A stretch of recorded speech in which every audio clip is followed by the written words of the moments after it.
Want to know the fastest way to burn out? Try to run your business like someone else's. The second I stopped trying to be what I thought I should be, working endless hours, saying yes to everything, and performing success instead of actually feeling it, everything started to change. But it took hitting rock bottom first. Like hospital with a suspected stroke that turned out to be a full-blown panic attack kind of rock bottom. Yeah, it wasn't cute. So if your income is a roller coaster, you feel like you're always working but still broke, or you're scared to slow down because everything might fall apart, this episode is going to feel like a deep exhale. So friend, grab your cozy socks, get under your favorite blanket, and let's dive in. Hey there, you just stumbled into the Anxious Creative Podcast, where overthinking turns into ahas, mess ups become magic, and anxious spirals, totally part of the process. I'm Dawn Bradley, your messy, imperfect host, here to help you, the recovering people pleaser, the perfectionist, to stop chasing the unachievable and start embracing the chaos. Spoiler alert, that's where the real magic happens anyway. So buckle up, friend, because we're about to have some laugh so hard till you cry moments, a few hard truths to help you grow, and naturally a little, or let's be honest, a lot, of oversharing. You ready? Let's dive in. Ending up in the hospital on August 30th, 2016, thinking I was dying of a stroke was the scariest night of my entire life. I couldn't breathe. My arms were going numb. My face was going soggy. I thought, this is it. This is for sure it. Like, I'm having a stroke. No one around me seems to care. I was in like full panic, and it seemed like everyone was going in slow motion. Honestly, it reminded me of this nightmare I used to have as a child. And if you are Canadian, you probably watched Mr. Dress Up growing up if you're over 35. And I used to have this reoccurring nightmare that I was on this children's show, and there was this like infamous treehouse where the puppets would be. And I was standing in front of the treehouse, and it was starting to rain, and it was raining and raining, and then it started to flood, and I started to quickly learn, like, it's flooding. I'm going to have to start swimming. I don't know if I can keep myself afloat. I'm panicking, and in the dream, it got to the point where I realized I'm going to drown. And there was these two puppets that weren't actually part of the show, but they were in my dream. And the best I can describe them of is, I think it's the Van Gogh painting, The Scream, where it's like the bald guy with the hands on either side of his face, like screaming. It was like these bald creatures that were behind where the puppets would go, and they were all like laughing at me, and they were not scared of drowning. They weren't worried, and I was trying to convey the panic and the fear, like, I'm gonna drown, I'm gonna die, like things aren't going. And everyone around me, these like bald creatures, were just not fazed by it and laughing and taunting me. This is a reoccurring nightmare that I had, and that's what I felt in that hospital that night, where I thought I was dying and no one was doing anything about it. No one was moving fast enough, and I couldn't figure out. And I realized it wasn't until a nurse came and got me to slow my breathing down, and they diagnosed me with a stress-induced panic attack. I think back in the day, they called these nervous breakdowns. It's exactly what happened to me. And realizing now, like, it breaks my heart for little Dawn, who was like 5, having this nightmare. The anxiety I must have been feeling and had no idea how to navigate, name, or understand. And if you've ever had a panic attack or an anxiety attack, you want to do whatever you can to stay away from feeling that feeling ever again, because it feels like death. It wasn't like, oh, like this is silly and I'm being irrational and this isn't logical. No, it got to the breaking point where this is death. And the desire and the urge to want to avoid any scenario that even like glimmers a resemblance of that anxiety, you want to stay away from it. And I played small for a really long time after that. I wanted to avoid anything triggering a feeling of anxiety. But the reality is excitement and anxiety feel very similar. And I've been noticing recently in my own business, after going through some stuff in my personal life over the last couple of years, that I've been playing small and getting uncomfortable, because the discomfort and the excitement of stepping into the newness also feels like anxiety. And the moment my brain starts to sense anxiety, it wants to run away and it wants to stay comfortable.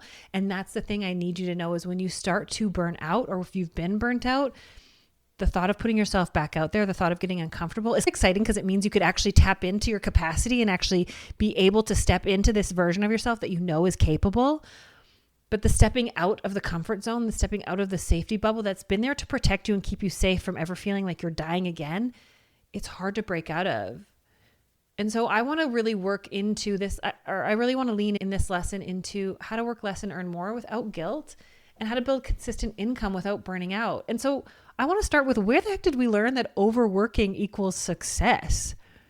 I really think back to When I started my own business as a creative hairstylist, an anxious creative though, I loved when people told me, wow, Dawn, things are going so well for you. Looks like you're doing really well.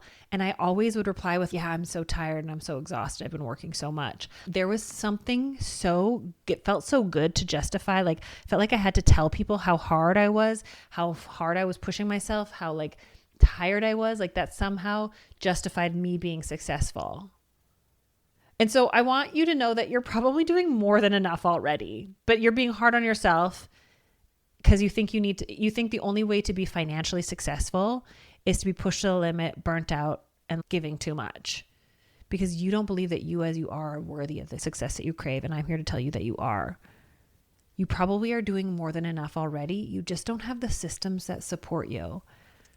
You need the self-awareness, the emotional intelligence to understand where you're pushing yourself too hard. You need simplified systems that work for you, and you need consistency. Your clients aren't paying you for your time. They're paying you for a transformation, for the care and the results. I used to overfoil people's hair because I thought it wasn't about the end result they wanted. I thought if I didn't put enough foils in, they wouldn't think it was worth it. And so I would actually sabotage the end result because I thought they have to see enough foils in it. I was not working less, and I was not giving clients what they wanted. I was stuck in the I'm just, and I'm not good enough, and I have to prove that I actually sabotaged the transformation. And I used to think if someone's like, how come there's not a foil here? I'd be like, oh yeah, let me put one in. Rather than being like, because it's placed in a way to make sure that we get the end result. It took time getting confident, being able to let clients know the reason why that's there. They weren't questioning my ability to do something, but because I wasn't confident, I felt like I had to overachieve, and overachieving meant overdoing. I want you to focus on quality over quantity. How your energy, not your hours, impact your income. Are you showing up at work and seeing all the areas that you could continue to serve your clients and help solve problems for them by educating them on stuff that you have to offer them that could help them? Are you telling them about the treatments that you have? If you're a hairstylist listening to this, talking about the treatments that would help lock their color in, that would help keep their hair from being dry or staticky. Solve a problem for them. You're not selling. You're building trust, respect, loyalty, and authority, and actually offering them things that they might go find the solution to somewhere else. You tracking? A full calendar doesn't always equal a full bank account, because emotional discounting and underpricing are a real thing. You can drastically income your revenue by stopping emotionally discounting. If you've been around a while, you've heard me say this, and I'm going to say this over and over again. A $20 discount 5 times a week is $100 a week, which equals $5,200 in a year. I think I'm trying to do quick mental math here without a calculator. If you are giving out a $20 emotional discount, and on average, people are saying that they're doing it 3 to 5 times a week, that's going to be around $3,000 to $5,000 a year that you could inject into your business. What would you do with an extra $5,000 this year? And all you have to do is stop emotionally discounting, or actually charging what you should to make sure that you're covering your costs. What if you started actually enforcing your cancellation policy, not using it as a threat and never following through? I did a study of over 1,000 beauty professionals, and on average, they were losing anywhere from $5,000 to $15,000 a year on not enforcing their policies and emotionally discounting. $15,000. That's not working more. That's not working, adding more to your plate. That's working smarter. That's actually respecting yourself and your business and showing your clients that your business needs to be taken care of. So know that you're not lazy or greedy for wanting rest and wanting more revenue. You're wise for craving sustainability. Because let me tell you, the push, the hustle, the working 2 full-time jobs within your business is not sustainable. And I had to realize the hard way. I burnt out multiple times. The hospital was like the tipping point where I was like, this is going to kill me and it's not worth it, because I'm doing this and I'm over giving and I'm pushing myself to the limit because I care about people, but I'm not caring for myself in the process. And if I truly cared about other people, I would want to be able to stay healthy so I can serve them for the long haul, not the short term. And so I realized in the moment that I was actually gaslighting myself, saying I was doing it for the care of other people. But what I was doing was avoiding possibly disappointing people in the short term, because I didn't know how to communicate to them. I'm not trying to abandon you or punish you. I'm actually doing this for you so that I can sustain a business and pay myself so that I can continue to serve you for the long haul. This is where my client convo mastery really comes in handy. It's over 50 scripts and templates of awkward, uncomfortable situations that you've had with your clients, and scripts and templates on how to communicate compassionately with them. I actually have a podcast deal just for you. If you go to donbradley.com/convo, CONVO, I'm giving it to you for $10. This is podcast exclusive only. You'll only get this deal here. So go to donbradley.com/convo to get your client convo mastery template of over 50 scripts and templates for $10. What do you spend $10 on? It's really a no-brainer. If you've ever felt anxious, if you've ever gone back and forth with your 5 best friends of like, how do I reply to this? It's a game changer. But please know that you're not lazy for wanting rest. You're wise for craving sustainability. So let's break the feast and famine income cycle. What does this actually look like? It means being booked out 1 week, but then the next week being dead. Not looking forward enough, not building anticipation and desire.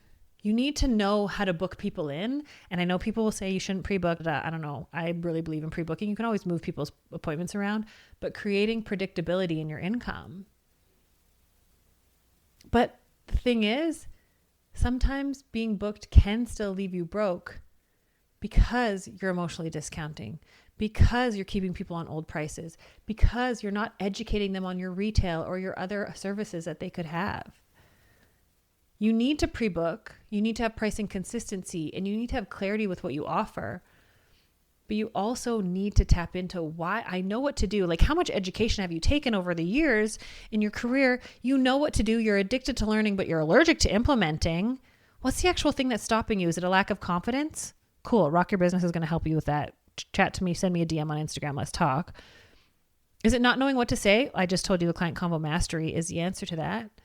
Is it a fear of standing up for yourself? Let's work on self-worth and the inner work and the mindset stuff. Rock Your Business again. But what is it that's actually stopping you from implementing the stuff you know how to do already? Is it because the stuff you've learned and the way you've learned it is from someone who doesn't understand the anxious ADHD brain? Hi, I'm Dawn, and you should stick around here because I'm going to help you with that.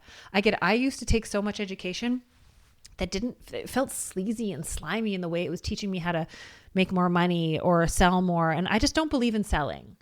I believe in educating our clients, building trust, respect, loyalty, and authority through education, consistency, and offering them things that will be a solution for them. But then also understanding where your business is leaking money. I used to be like, it's a write-off. I'll go buy this. Emotional spending versus planned spending. Oh, I'll buy this thing for the salon, or I'll buy this, or I'll buy this, or I'll do this, and it's a write-off.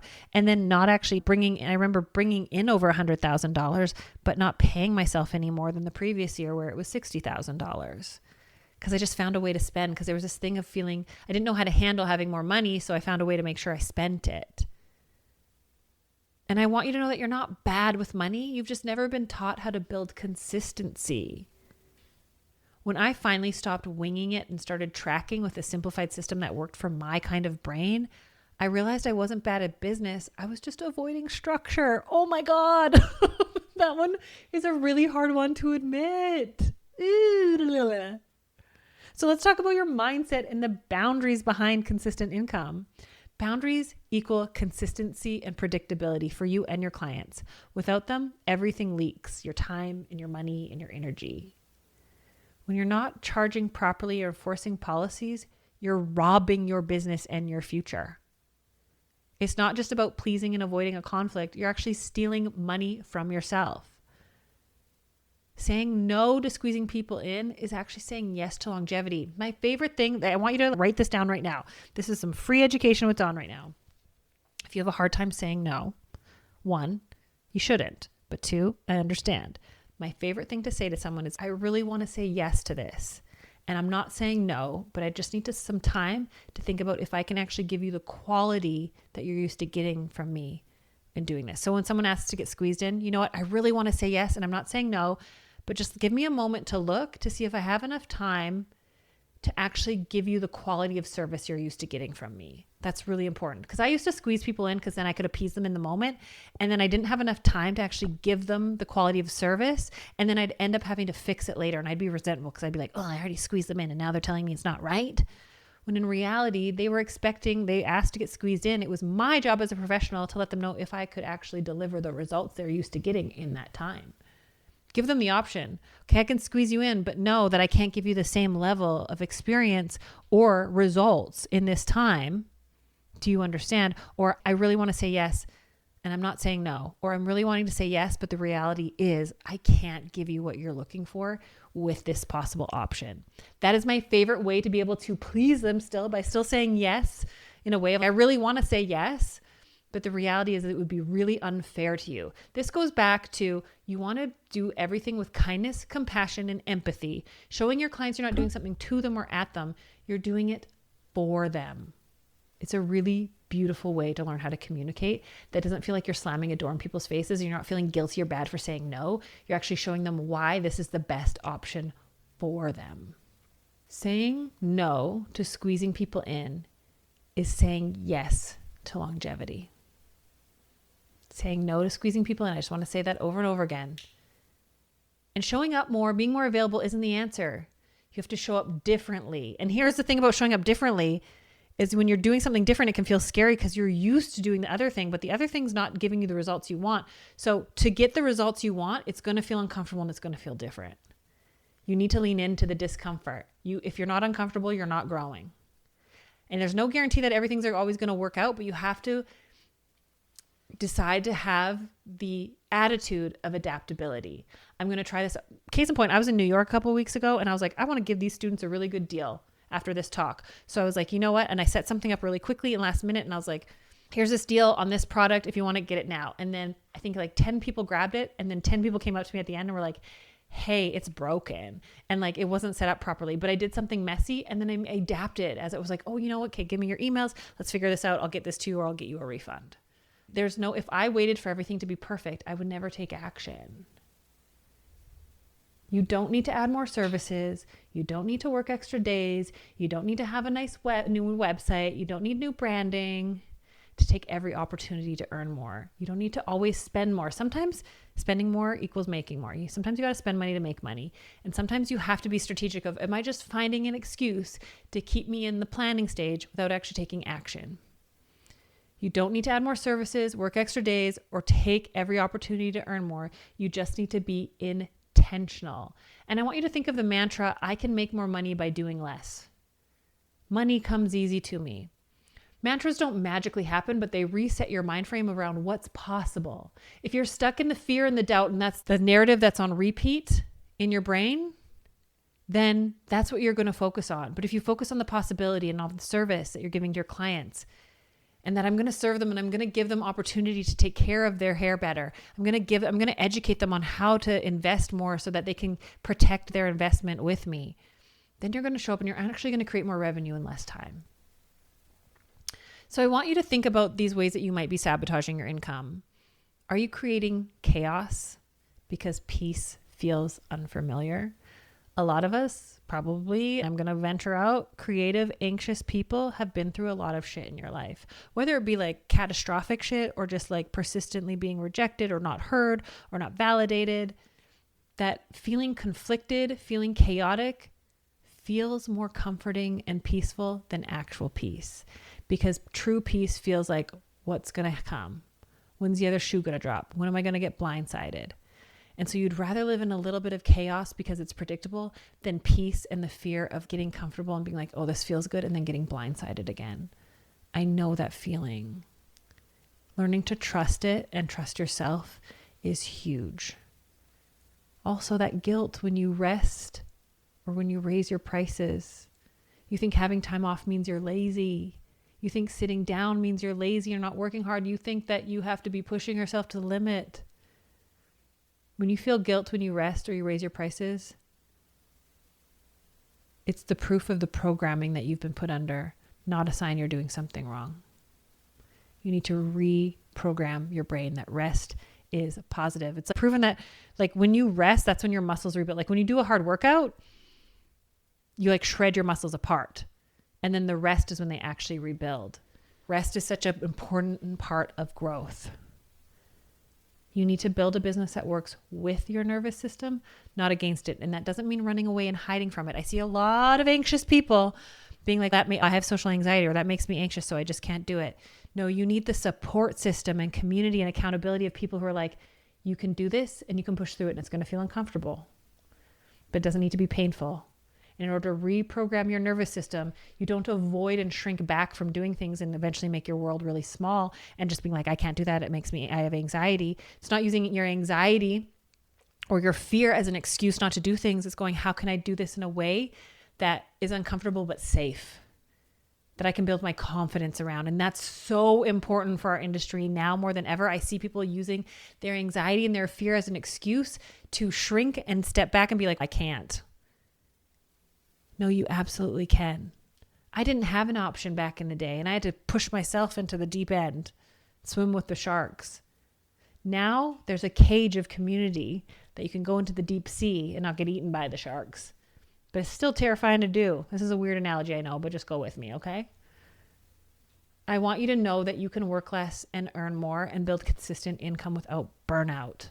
Abso-freaking-lutely. If I can do it, I'm a small town, shy, anxious, awkward girl who didn't think I was going to amount to anything, who got married to a man that treated me as so, who got into friendships that treated me as such, that attracted clients and business relationships that treated me as such because I didn't believe I was worth it. I had to change my mindset. I had to get healthy boundaries. I had to break free from the I'm not good at numbers and I'm not good with money. And I had to start changing the way I showed up. And it didn't mean becoming someone I wasn't. It meant embracing who I was and accepting myself rather than hiding, masking, pretending, and avoiding. It's absolutely possible. This is the stuff I teach my students in Rock Your Business all the time. And they're increasing their revenue without turning into these weird corporate-y business-like people. They're actually being their weirdo, awkward selves. So if we can do it, it's a no-brainer for you, friend. Phew. Okay. Deep breath. If you've been stuck in the cycle of overworking, under-earning, and constantly second-guessing yourself, I really hope this episode helped you feel seen and gave you some tangible shifts to start breaking free. Because you deserve a business that doesn't burn you out, and one that works with your nervous system, not against it. One where you're making consistent income without constantly trying to prove your worth. And hey, if you're ready to stop the overwhelm and finally build a business that's profitable and sustainable, head to dawnbradley.com/free class to get instant access to my free masterclass that shows you exactly how.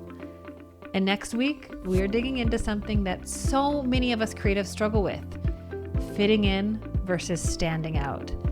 If you've ever felt guilty for wanting to take weekends off, enforce boundaries, or raise your prices even though no one else is doing it, next week's episode is your full permission slip to break the rules and attract clients who love you for it.